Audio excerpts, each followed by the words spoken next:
Hey, it's John and Andy at Car Repairs Made Easy. Today we're working on a 2008 Ford Escape. It's got almost 100,000 miles, about 99.7. It's due for a tune-up. This is a 2.3 four-cylinder engine, and I'm going to show you how easy it is to do a tune-up. You've got coilovers here. They're sitting right on top of the engine, exposed out in the open. And the first thing we're going to do is pull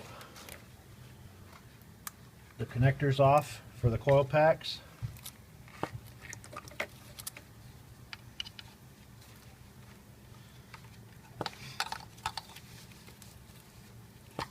Just like that. They each got a pull tab on there that you push down right here.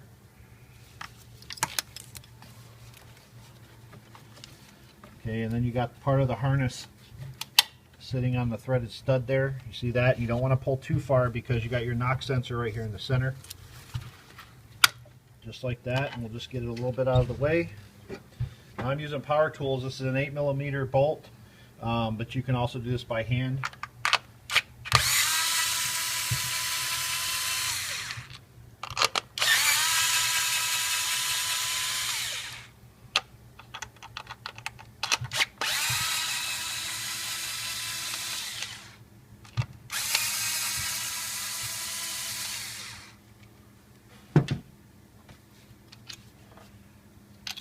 Pull our bolts out.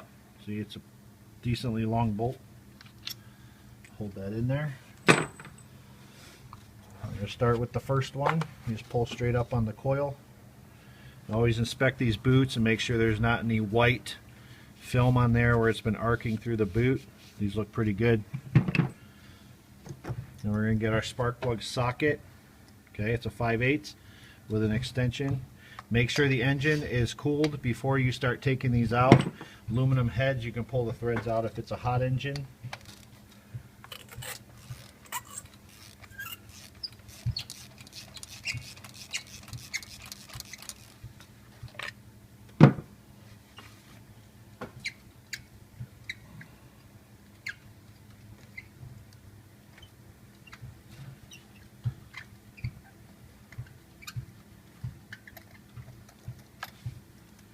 There's our spark plug. You see they're kind of worn,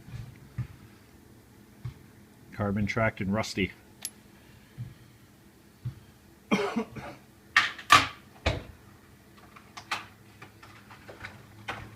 are platinum spark plugs, so they are usually good for 100,000 miles, but go by the manufacturer's recommendations.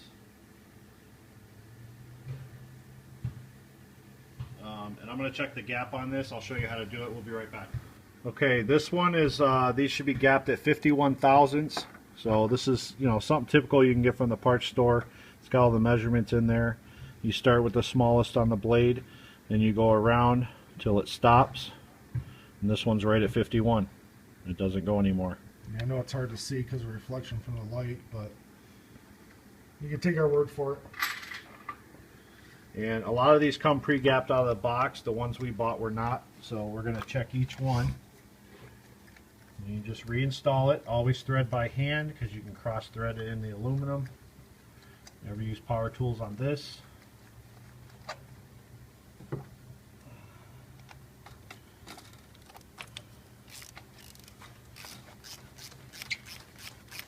Always tighten down until it gets snug, and then I go about a 1/16 of a turn. You don't want to go any more than that.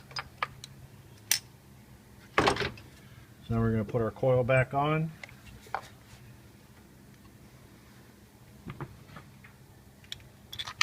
Put our bolt in. Always start every screw and bolt by hand.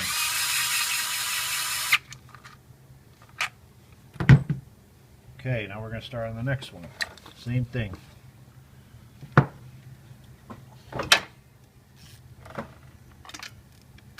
You're going to notice this one's not tight, but it's because we already pulled it out for inspection.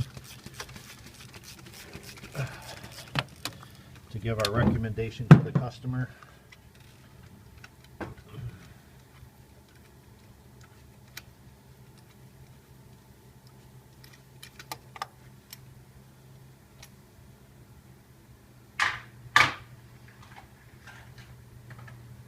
Make sure you gap each one. Make sure they're at the right measurement.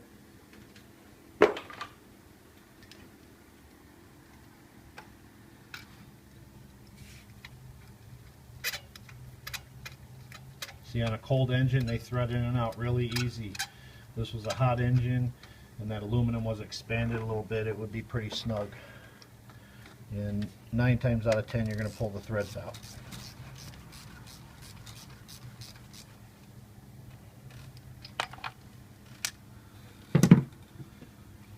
Drop that one back in.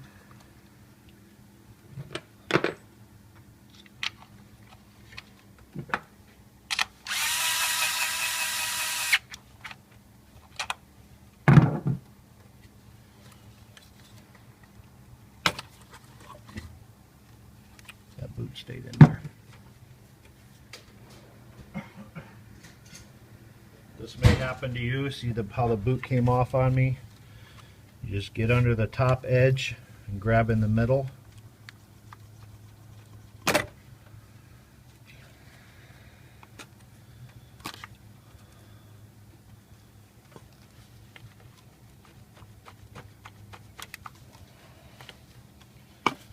That one's kind of stuck in there.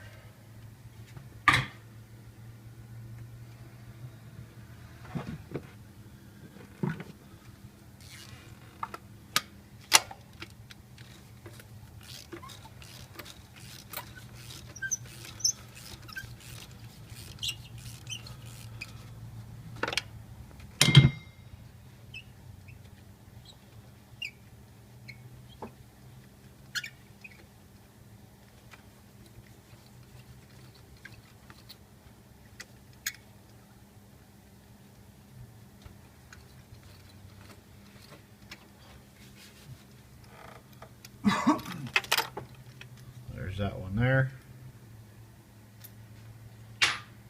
Okay, while he's doing that, in this particular vehicle and a lot of newer model vehicles, a tune-up, there isn't really much to do to them. This one's really just spark plugs.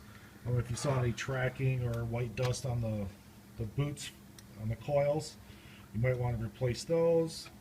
Other than that, the only other thing you may want to do is change a fuel filter, check and replace the air filter if that's necessary.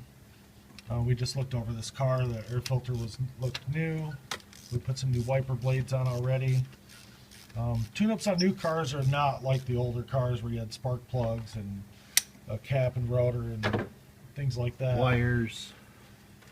So this one's pretty simple, something you can easily do at home, especially on this car since they're right on the top. Dealership or service center may be a little pricey. I mean, even if it's $100, I mean, it's something you can do yourself and save yourself $100 in labor. Now, I don't know what shops would charge you, depending on where you're at, but even if it's $20 or $50, I mean, you could take 15 or 20 minutes of your own personal time and do this and save yourself some money. That's money you could put in your gas tank.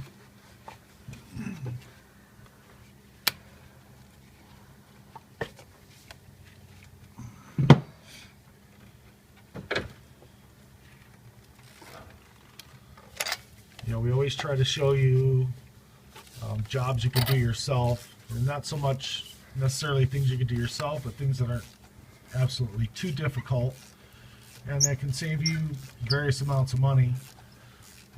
Plus, sometimes it gives you a personal satisfaction to be able to do things on your own. Or you can bring your tablet out to the car and have your kid do it. You don't even have to do it. Just watch them. That's true. Good way to save money. And they're learning in the process. I'll give you a shot down into that hole there. That's where the spark plug goes in at the top of the cylinder. That's where all the action takes place. Fuel and air get in there, and the spark plug sparks and causes ignition, and that helps rotate. That's what rotates the engine.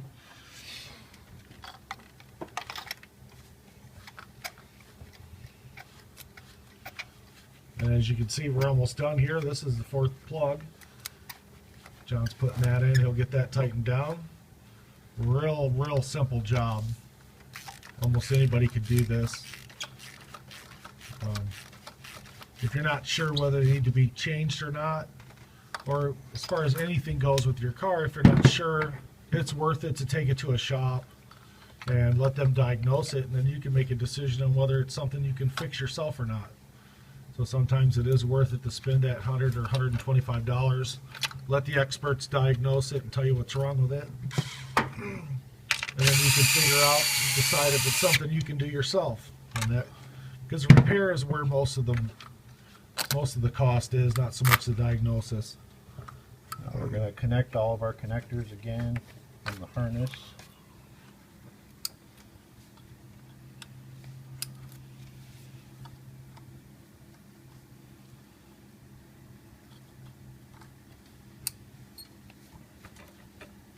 And that's it, we're done. So this is us at Car Repairs Made Easy. I hope this helped you fix your own car.